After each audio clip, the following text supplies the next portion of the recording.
کھول دیا جائے گا۔ ابھی ہمارے پاس تھوڑا وقت ہے تو ہم اس میں سورہ نساء کی متعلقہ آیات کا بھی مطالعہ کر لیتے ہیں۔ آیت نمبر 117 سے 120۔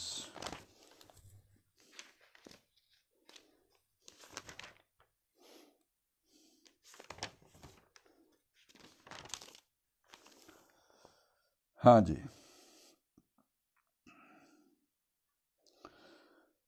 آیت نمبر 116 میں شرک کا مضمون آیا ہے، مشہور آیت ہے، ان اللہ لا یغفر ان یشرک بہ ویغفر ما دون ذلک لمن یشاء ومن یشرک باللہ فقد ضل ضلالا بعیدا۔ اب اس کے بعد فرمایا ان یدعون من دونہ الا اناثا، اللہ کے سوا نہیں پکارتے مگر عورتوں کو، یعنی وہ جو مشرکین مکہ ہیں وہ فرشتوں کو اللہ کی بیٹیاں کہتے ہیں۔ وَإِن يَدْعُونَ إِلَّا شَيْطَانًا مَرِيدًا، اور نہیں پکارتے مگر شیطان سرکش کو، لعنہ اللہ، جس پر لعنت کی اللہ نے، وَقَالَ لَأَتَّخِذَنَّ مِنْ عِبَادِكَ نَصِيبًا مَفْرُوضًا، اور کہا شیطان نے کہ میں البتہ لوں گا تیرے بندوں سے حصہ مقررہ، وَلَأُضِلَّنَّهُمْ وَلَأُمَنِّيَنَّهُمْ وَلَآمُرَنَّهُمْ فَلَيُبَتِّكُنَّ آذَانَ الْأَنْعَامِ وَلَآمُرَنَّهُمْ فَلَيُغَيِّرُنَّ خَلْقَ اللَّهِ، اور ان کو بہکاؤں گا، ان کو امیدیں دلاؤں گا، اور ان کو سکھلاؤں گا کہ چیریں جانوروں کے کان، اور ان کو سکھلاؤں گا کہ بدلیں صورتیں بنائی ہوئی اللہ کی۔ وَمَن يَتَّخِذِ الشَّيْطَانَ وَلِيًّا مِن دُونِ اللَّهِ، اور جو کوئی بنا دے شیطان کو دوست اللہ کو چھوڑ کر، فقد خسر خسرانا مبینہ، تو وہ پڑا سری نقصان میں،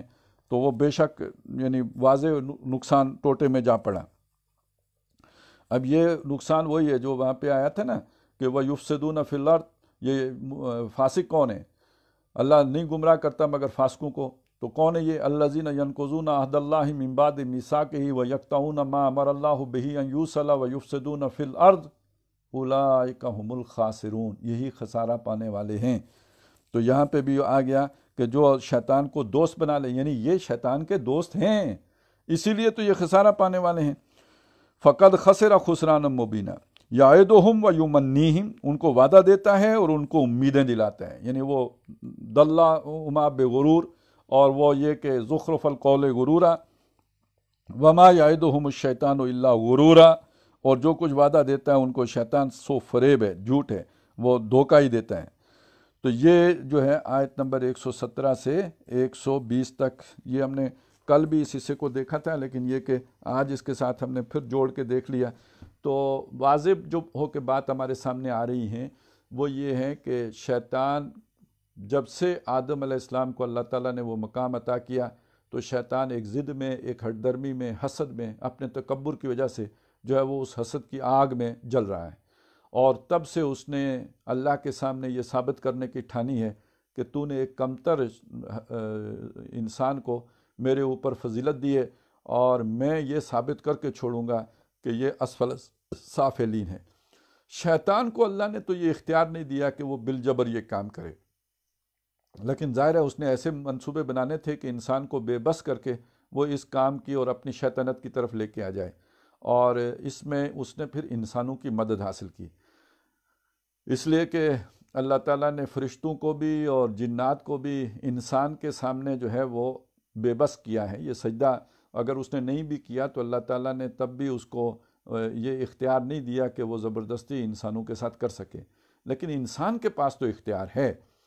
اور انسان کے اس اختیار کو شیطان نے پھر اپنے کام میں لایا، انسانوں میں سے دوست بنائے۔ اب یہ ہے کہ انسان کو قتل بھی کر سکتا ہے، اب یہ ہے کہ انسان کو مجبور بھی کر سکتا ہے۔ انسانوں میں فرعون ہوتے ہیں کہ جو لوگوں کو ایمان لانے کے نتیجے میں سولی دے دیتے ہیں، اور وہ ظلم و زیادتیاں کرتے ہیں کہ جن کی وجہ سے پھر بعض لوگ جو ہے وہ ایمان سے پھر جانے پر بھی مجبور ہو جاتے ہیں۔ انسانوں میں پھر ابو جہل بھی ہوتے ہیں، اور اس طرح کے اور ہر دور میں نمرود ہیں، اور مختلف جو ہے جبار ہیں، یہ انسانوں کے پیچھے جو شیطان آ کے تعوذہم عزا، ان کو ابھارتے ہیں، ان کو ورگلاتے ہیں، ان کو اکساتے ہیں، ان کو جوش دلاتے ہیں، ان کو غیرت دلاتے ہیں کہ وہ اللہ کی جو جماعت ہے جو اللہ والے ہیں، جو اللہ کے وفادار ہیں، ان کا کلا کما کریں، انہیں ڈرائیں، انہیں دھمکائیں، انہیں اذیتیں دیں، انہیں طرح طرح سے پریشان کریں، یہ شیطان نہیں کر سکتا، لیکن یہ شیاطین انس کے ذریعے سے تو وہ کرتا ہے۔ اب اس میں ایک بات سوچنے کی اور غور کرنے کی یہ بھی ہے کہ اللہ تعالیٰ نے جو انسان کو فضیلت دی ہے اور اسے اشرف المخلوقات بنایا ہے، جنوں سے بھی اشرف ہے، تو ظاہر ہے اس کو اللہ نے صلاحیتیں بھی دی ہیں، تو جب وہ فرشتوں کے راستے پہ چلے گا تو فرشتوں سے آگے نکلے گا، بہت سے فرشتوں سے آگے نکلے گا، اور انسانوں میں سے وہ ہیں کہ جو سبھی فرشتوں سے بھی آگے نکل گئے۔ جناب محمد الرسول اللہ صلی اللہ علیہ وسلم کا جو مقام و مرتبہ ہے تو وہ کسی یعنی بڑے سے بڑے فرشتے سے بھی آگے ہیں، لیکن یہ کہ آپ کے امتی بھی ظاہر ہے وہ جو مقرب فرشتے ہیں وہ درجہ تو ان کو وہ تو کوئی نہیں پایا جا سکتا، لیکن بہت سے فرشتوں سے، عام فرشتوں سے اللہ تعالیٰ نے ان کو فضیلت دی ہے۔ اب سوچنے کی بات یہ ہے کہ انسان اگر شیطنت کے راستے پہ چلے گا تو کیا وہ شیطان کے کان نہیں کترے گا؟ کیا وہ شیطان سے بھی آگے نہیں نکل جائے گا؟ تو سچی بات یہ ہے کہ جب سے شیطانوں اور انسانوں کا بالکل کھلے بندوں اشتراک ہوا ہے تو یہ تو بہت شیطنت اپنے نقطۂ کمال کو پہنچی جا رہی ہے۔ اور اب اس میں علامہ اقبال نے جو کچھ ہمارے سامنے رکھا ہے، اس لیے کہ عہد حاضر کی جو بھی گمراہیاں ہیں اور اس دور میں جہاں تک شیطنت پہنچی ہوئی ہے اس کو صحیح طرح دیکھا بھی ہے، سمجھا بھی ہے، اور اس کو محسوس بھی اگر کسی شخصیت نے کیا اور پھر بھرپور طور پر بیان بھی کیا۔ بعض اوقات تو ایسا ہوتا ہے ایک بات سمجھ میں بھی آتی ہے تو آدمی کہہ نہیں پا رہا ہوتا ہے، اور کہتے ہوئے بھی زبان رکتی ہے کہ اس کو سمجھائیں کیسے، بتائیں کیسے، اس تخیل و تصور تک پہنچائیں کیسے، تو لاکھوں پیج پڑتے ہیں اس بات کو کنوے کرنے میں بھی، تو بڑی جرت کی ضرورت ہوتی ہے، اور بڑے وہ ایک اس کے لیے صلاحیت اور اسلوب کی بھی ضرورت ہوتی ہے وہ بات پہنچانے کے لیے۔ تو علامہ اقبال نے ان چیزوں کو کھولا بھی ہے، بیان بھی کیا ہے۔ ذرا چند باتوں کو ہم ذرا ذہن میں لے آئیے نا، ذرا بات سمجھنے کے لیے وہ بات ہو رہی ہے کہ بہت سی جگہوں پہ شیطان کو کان پکڑوائے ہیں علامہ اقبال نے کہ وہ انسان کی حرکتیں دیکھ کر شیطان بھی توبہ توبہ کر اٹھا ہے۔ اللہ سے کہہ رہا ہے کہ جمہور کے ابلیس ہیں ارباب سیاست، یہ جو لوگ اس میدان میں آئے ہیں، یہ جو اس فن میں طاق ہیں، ان کی حرکتیں دیکھ کر، ان کے کام دیکھ کر اور ان کی جرتیں اور جسارتیں دیکھ کر تو میں بھی اللہ کان پکڑ رہا ہوں کہ جمہور کے ابلیس ہیں ارباب سیاست، باقی نہیں میری ضرورت تے افلاک۔ اب ان کے ہوتے ہوئے میں جا کے کیا کروں گا؟ یہ تو مجھ سے بھی دو ہاتھ آگے کی چیزیں ہیں، اشرف المخلوقات ہیں، تو انہوں نے شیطنت میں بھی جو ہے جو شرف حاصل کیا ہے میں اس تک نہیں پہنچ سکتا، میں وہ مقام نہیں پا سکتا، تو یہ تو بہت پہنچے ہوئے بزرگ لوگ ہیں، تو باقی نہیں میری ضرورت اب تے افلاک۔ ان کے ہوتے ہوئے مجھے جو ہے وہ اب آسمان کے نیچے جا کے ذمہ داریاں ادا کرنے کی اور لوگوں کو گمراہ کرنے کی ضرورت نہیں ہے۔ یہ جو آج کے نمرود ہیں اور آج کے فرعون ہیں، یہ مجھ سے بہت آگے کی چیزیں۔ اسی حوالے سے جو خاص طور پہ جو اب جہاں پہ نو انسانی پہنچی ہے اور جو مارکہ خیر و شر جو شروع ہوا تھا آدم اور ابلیس کے اس واقعے سے، تو اس نے اپنے کلائمیکس کو تو آ کے پہنچنا ہے اینڈ ٹائمز میں، جو اب جس ایرا میں ہم داخل ہو چکے ہیں۔ تو اس کا جو نقشہ یعنی ہر دور میں یہ کشاکش اور کشمکش رہی ہے، اور ہر دور میں ستیزہ کار رہا ہے ازل سے تا امروز، تو یہ جھگڑا ازل سے تا امروز جاری ہے، اور امروز جو ہے اس کو ذرا قیامت تک اگر آپ وسعت دے دیں تو اب اس میں جو چیز ہمارے سامنے آئے گی کہ دنیا کو ہے پھر مارکائے روح و بدن پیش۔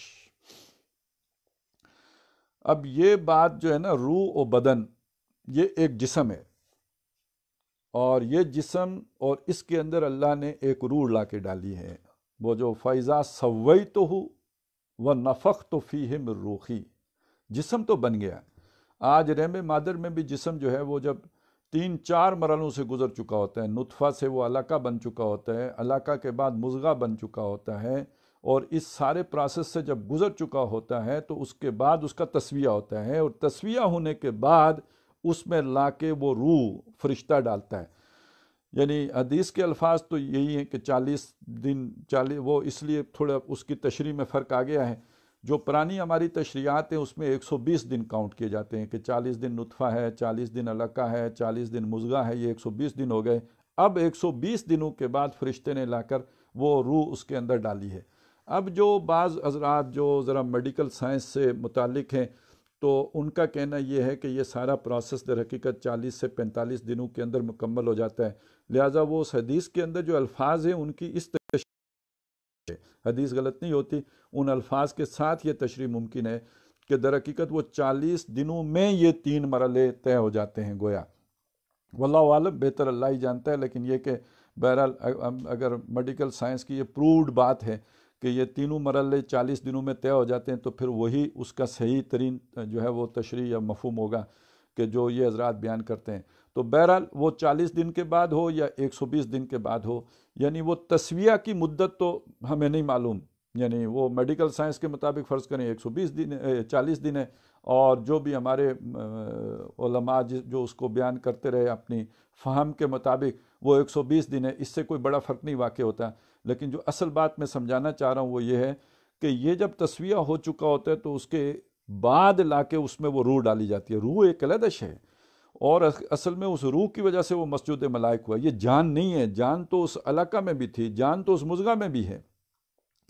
اور یہ جو جان یا جو مٹی سے بنا جسم ہے اس نے واپس مٹی میں جانا ہے۔ منہا خلقناکم وفیہا نعیدکم ومنہا نخرجکم تارۃ اخری،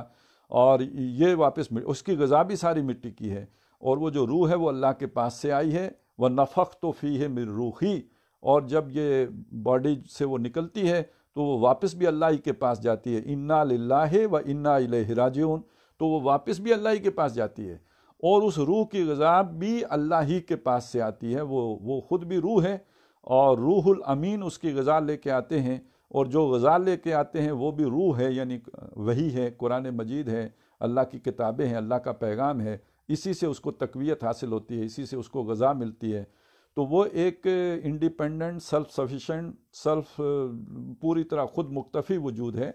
اس کو اس باڈی کی ضرورت نہیں ہے، اس کے بغیر بھی وہ اس کی حیثیت اور اس کا تشخص برقرار رہتا ہے، اور اس کا وجود برقرار رہتا ہے۔ اور اسی طرح یہ جسم بھی ایک انڈیپینڈنٹ وجود ہے، یہ روح کے بغیر بھی زندہ رہ سکتا ہے، اس کے اندر روح کا ہونا یہ ایک اضافی، یعنی ان دونوں کے جوڑ سے انسانیت کامل ہوتی ہے۔ لیکن یہ کہ اقبال نے خیر اس کی طرف بھی اشارہ کیا تھا کہ روح سے تھا تہی زندگی میں بھی جن کا جسد، زندگی تو ہے لیکن روح سے تہی ہے، اس کے اندر وہ روح نہیں ہے۔ تو حیوانات کے اندر روح نہیں ہے، لیکن ان کا جسد تو ہے، اس میں جان بھی ہے۔ تو یہ جو دنیا میں اس وقت معرکہ سرگرم ہے، یہ در حقیقت روح و بدن کا معرکہ ہے، اور بدن کے تقاضے، یعنی یہ جتنی بھی اس وقت دنیا میں جو بھی کوشش ہے، محنت ہے، وہ تو وہی جو حیوانی انسٹنکٹس ہیں، جبلتیں ہیں ہماری، تو انہی کی گریڈیفیکیشن کی کوشش ہے تاکہ تسکین کا سامان حاصل ہو جائے، یہ ماحول، یہ گھر، یہ ساری سہولتیں، یہ ساری آرائشیں، یہ ساری ڈیکوریشنز، یہ ساری در حقیقت اس بدن کی تسلی کے لیے اور اس کی ضرورتوں کو پورا کرنے کے لیے، ان جبلتوں کی جو ہے وہ سیٹسفیکشن کے لیے، اور یہی حیوانات میں بھی ہیں۔ تو وہ جو انسان کو جو اس کا حیوانی وجود ہے، اگر وہ اسی کی سروسز میں لگا رہتا ہے تو در حقیقت وہ تو وَلَكِنَّهُ أَخْلَدَ إِلَى الْأَرْضِ کا مصداق بن جائے گا، یعنی زمین کا بنا ہوا ہے، زمینی خواہشاتی کی طرف جھکتا چلا گیا ہے، اس نے وہ روح کے تقاضے پورے ہی نہیں کیے۔ تو اب در حقیقت وہ لوگ کہ جن کے اوپر ان کی روح غالب ہے، وہ اپنی جسمانی ضرورتیں پوری کرتے ہیں لیکن انہیں تابع رکھتے ہیں اپنی روحانی ضرورت کے۔ یہ ہیں وہ لوگ جو اللہ کو بھی پہچانتے ہیں اور اپنے آپ کو بھی پہچانتے ہیں۔ مردان خود آگاہ و خدا مست ہیں، اپنے آپ کی پہچان بھی رکھتے ہیں، اللہ کی محبت سے بھی سرشار ہیں۔ من عرف نفسہ فقد عرف ربہ، اپنے کو بھی پہچانتے ہیں، اپنے رب کو بھی پہچانتے ہیں۔ اور جو اپنے سے غافل ہوا تو وہ اس لیے غافل ہوا کہ رب سے غافل ہوا۔ وَلَا تَكُونُوا كَالَّذِينَ نَسُوا اللَّهَ فَأَنسَاهُمْ أَنفُسَهُمْ، تو اصل میں وہ لوگ اللہ والے ہیں کہ جو اپنے مقام سے بھی آگاہ ہیں، اللہ کی محبت سے بھی سرشار ہیں۔ وہ محبت کا لفظ پھر آ گیا، اور قُلْ إِنْ كَانَ آبَاؤُكُمْ وَأَبْنَاؤُكُمْ وَإِخْوَانُكُمْ وَأَزْوَاجُكُمْ وَعَشِيرَتُكُمْ وَأَمْوَالٌ اقْتَرَفْتُمُوهَا وَتِجَارَةٌ تَخْشَوْنَ كَسَادَهَا وَمَسَاكِنُ تَرْضَوْنَهَا أَحَبَّ إِلَيْكُم مِّنَ اللَّهِ وَرَسُولِهِ وَجِهَادٍ فِي سَبِيلِهِ۔ تو اصل میں تو امتحان ہے یہی، اور جن کو وہ محبوب ہیں فتربصوا حتی یاتی اللہ بامرہ واللہ لا یہدی القوم الفاسقین، ایسے فاسقوں کو اللہ ہدایت نہیں دیتا، اولئک هم الخاسرون جیسے وہاں پہ آیا ہے تو سورہ بقرہ میں۔ تو سمجھ لیجئے کہ یہ جو آج لڑائی ہے، جھگڑا ہے، یہ روح کے علم برداروں کا جھگڑا ہے جسم کے علم برداروں کے ساتھ۔ تو دنیا کو ہے پھر مارکائے روح و بدن پیش، تہذیب نے پھر اپنے درندوں کو ابھارا۔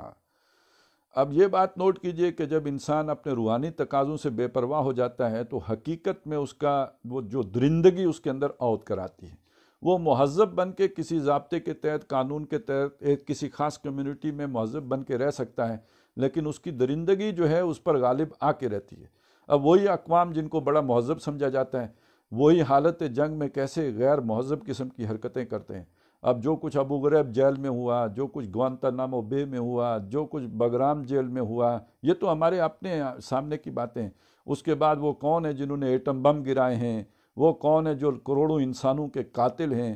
اور اب آگے کیا پلینز ہیں، کیا ارادے ہیں، کیا ہونے جا رہا ہے، اس کا کوئی تصور نہیں کر سکتا۔ یہ یفسدون فی الارض، یہ زمین میں فساد مچانے والی قومیں اور زمین میں فساد مچانے والے لوگ، تو یہ در حقیقت کچھ یہ وہ جڑ کہاں سے جا کے خراب ہوتی ہے۔ تو اب پھر آئیے سورہ احزاب کا جو میں نے حوالہ دیا، ایک امانت ہے ہمارے اندر، اور جو ہم نے آج پڑھا یہ جو سورہ بنی اسرائیل میں وَشَارِكْهُمْ فِي الْأَمْوَالِ وَالْأَوْلَادِ، تو جن کی اولاد میں شیطان شریک ہو گیا ہے، جو اب دعوے کرتے پھرتے ہیں کہ ہماری اکثریت ان لوگوں پر مشتمل ہے جو born without any wedlock, اگر ان کا جسد آج بھی روح سے تہی ہو تو در حقیقت یہ پوٹینشلی جو ہے ان کے اندر شیطنت بہت زیادہ ہے، اور یہ بدن ہیں، ان بدنوں کے ساتھ اس روح والے انسان کا جو جائز طریقے سے پیدا ہوئے ہیں، جن کے اندر شیطان کی مداخلت نہیں ہے، جو شیطان کے جو ہے شر والے طریقے سے نہیں بلکہ رحمان کے بتائے ہوئے نکاح والے طریقے سے پیدا ہوئے ہیں یہ، اور وہ اب جوڑ لیجئے کپڑے اترنے والی بات کے ساتھ جو سورہ اعراف میں ہم نے پڑھا تھا کہ جنت میں حادثہ کیا ہوا تھا، اس نے بے حیائی بنانے کی کوشش کی تھی۔ تو دنیا کو ہے پھر مارکائے روح و بدن پیش، تہذیب نے پھر اپنے درندوں کو ابھارا، اللہ کو پامردی مومن پہ بھروسہ، ابلیس کو یورپ کی مشینوں کا سہارا۔ تو اب وہ باہمت لوگ جو کٹنے سے نہ گھبراتے ہوں، جو ہر طرح کی جو ہے وہ اپنے نقصان سے کی پرواہ نہ کرتے ہوں، لیکن یہ کہ اللہ کی محبت میں ثابت قدم رہتے ہوں، اللہ نے ان سے کام لینا ہے، اللہ نے ان کی مدد کرنی ہے، اللہ کے مشن کی تکمیل ان کے ذریعے سے ہوگی۔ یہ ہیں حزب اللہ، یہ اللہ کی پارٹی ہیں، وہ ہے ساری کی ساری حزب الشیطان۔ اور اس میں خاص طور پہ دو اشخاص کو اگر آپ سامنے رکھ لیجئے آج کے دور کے اعتبار سے، اور یہ بات بہت پہلے، یہ شاید کوئی مڈ 90s کی بات ہے کہ باسط بلال ڈاکٹر، اب تو وہ ڈاکٹر ہیں، اس وقت ڈاکٹر نہیں تھے، اب شاید انہوں نے ڈبل ڈاکٹریٹ کر رکھی ہے، تو وہ آئے تھے 1 سالہ کورس کرنے کے لیے، تو وہ ایک کتاب کا مطالعہ کروا رہے تھے، اور اس میں انہوں نے یہ بات کہی تھی کہ آنے والا دور جو ہے وہ در حقیقت نیٹشے اور اقبال کے تصادم کا دور ہے، ان دونوں کی تعلیمات کا تصادم ہوگا۔ اور نیٹشے کا جو سپر مین ہے، یہ جو سپر مین ہے، یہ در حقیقت یہ ایک وہی جو ایک حیوانی انسان، ایک جو بہت ہی طاقتور سپر مین، اور لیکن یہ کہ روحانیت سے بالکل عاری اور خالی، کوئی اعلیٰ اخلاق نہیں، کوئی اعلیٰ اقدار نہیں، بس ایک جو ہے مشینی انسان، روبوٹ، لیکن طاقت اس کے اندر بے شمار۔ تو یہ سپر مین جو ہے، اس کا ٹکراؤ ہے اصل میں اقبال کا جو ایک مرد مومن ہے، یعنی جو اللہ کی، جس کے جو اللہ کا تابع دار، فرما بردار، لیکن یہ کہ بے شک وہ اتنا طاقتور نہ ہو ظاہراً، اس کی جسم میں اتنی طاقت نظر نہیں آئے، لیکن اس کا ارادہ، اس کی جو ہے وہ قوت ارادی، اور اس کا جو جرت و بہادری، اور اس کی کرج، اور اس کا اعلیٰ اخلاق، اور اس کی روحانیت، یہ وہ شے ہے کہ جن کا اب جو ہے وہ تصادم ہے۔ اور پھر اس کا جو انہوں نے جو روایت کے ساتھ اسے جوڑ کے تو نتیجہ نکالا تھا کہ در حقیقت نیٹشے کا سپر مین ہی وہ دجال ہوگا، اور اقبال کا جو روح والا بندہ ہے، اب اس کا کلائمیکس پھر کون ہوگا؟ روح اللہ۔ یہ حضرت روح اللہ کون ہے؟ کلمۃ منہ و روح منہ، کلمۃ اللہ القاہا الی مریم و روح منہ، تو یہ روح منہ یہ ہیں روح اللہ حضرت مسیح علیہ السلام۔ تو اس دجال کو ختم کرنے کے لیے پھر اللہ تعالیٰ انہی کو زمین پر اتاریں گے۔ تو دنیا کو ہے پھر مارکائے روح و بدن پیش، تہذیب نے پھر اپنے درندوں کو بارا، اللہ کو پامردی مومن پہ بھروسہ، ابلیس کو یورپ کی مشینوں کا سہارا۔ تو بات جو سمجھنے کی ہے وہ یہ ہے کہ اس مارکہ خیر و شر کا بالکل آخری جو ہے وہ مارکہ ہمارے سروں پہ کھڑا بلکہ جاری ہے، اور یہ ٹکراؤ در حقیقت حزب اللہ اور حزب الشیطان کا ہے۔ آپ کو چاروں طرف حزب الشیطان دن دناتی نظر آئے گی، اور مقابلے میں حزب اللہ وہ آپ ابھی کہیں دور دور بھی نظر نہیں آتا، لیکن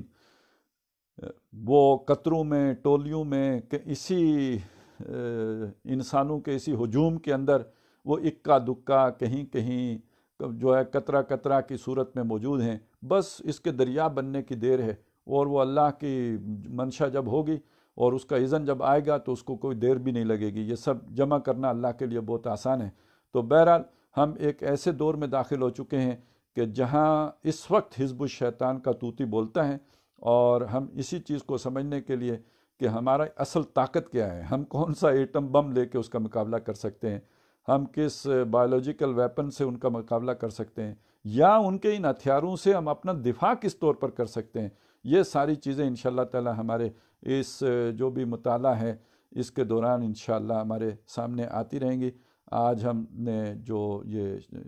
شیطان اور آدم علیہ السلام کا یہ واقعات تھے، ان کے 6 حصے ہمارے الحمدللہ پورے ہو گئے۔ کل انشاءاللہ سورہ بقرہ جو بہت ہی اہم اس کا، اور وہ ترتیب نزولی میں سب سے آخر میں وہ آیا ہے، ہمارے مطالعے میں بھی آخر میں آئے گا۔ کل انشاءاللہ تعالی اس کا مطالعہ کریں گے۔ اقول قولی ھذا واستغفر اللہ لی ولکم ولسائر المسلمین والمسلمات۔